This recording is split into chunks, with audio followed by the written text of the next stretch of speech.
Беше тоа на 22 јуни 168 година пред новата ера, кога во Четвртата македонско-римска војна римјаните ги поразија македонците во битката кај Пидна и Рим ја покори Македонската империја, која владееше со дотогаш познатиот антички свет над 150 години од времето на Александар Македонски, 327 година пред новата ера, па се до поразот кај Пидна 168 година пред новата ера.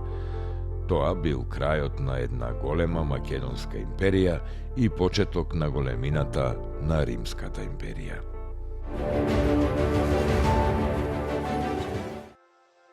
Беше тоа на 22 јуни 1913 кога во Санкт Петербург излезе првиот број на списанието Македонски голос или Македонски глас, орган на приврзаниците на независна Македонија.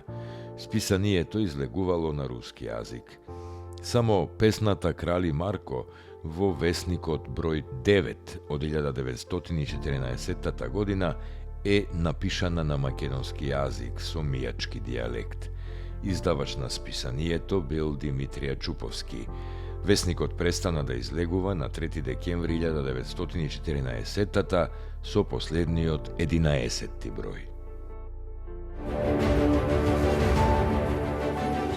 Беше тоа на 22 јуни 1999 кога председателот на Соединетите Американски држави Бил Клинтон ја посети Република Македонија.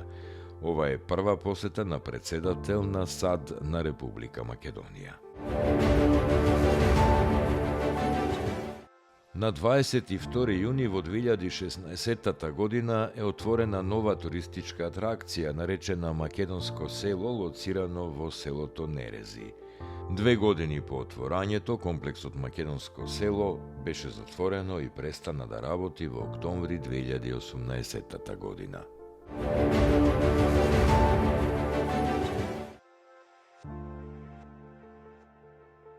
На 22 јуни 1904 година на врвот Лингура кај селото Долно Ѓуѓанце, Свети Николско, Здружените чети на Славејко Арсов и Атанас Бабата воделе тешка борба со турската војска.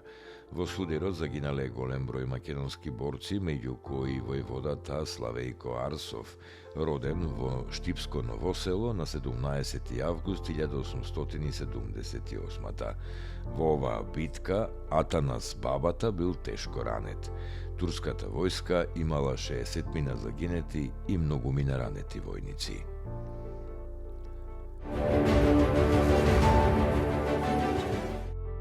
На 22 јуни 1943 година во селото Лавци, Битолско е убиен Панде Јовчевски Кајзеро, припадник на македонското народно-ослободително и комунистичко движење, учесник во антифашистичката војна во Вардарскиот дел на Македонија.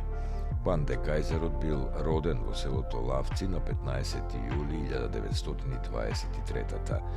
Во ноември 1942 се приклучил кон единиците на Народно-ослободителната војска. Најнапред бил во партизанскиот одред Даме Груев, а подоцна и во одредот Јане Сандански. На 22 јуни 1943 кога селото Лавци било опколено од бугарската војска и полиција, тој заедно со Панде Ташковски тргнале да се враќаат кон партизанскиот одред, но наишле на бугарска заседа која ги раздвоила. Ташковски успеал да се пробие, а Панде Кајзерот почнал нерамна борба со непријателот. Успевајќи да ликвидира 14 бугарски полицајци и војници, откако му завршила амуницијата, со последната бомба Панде Кајзеро се самоубил.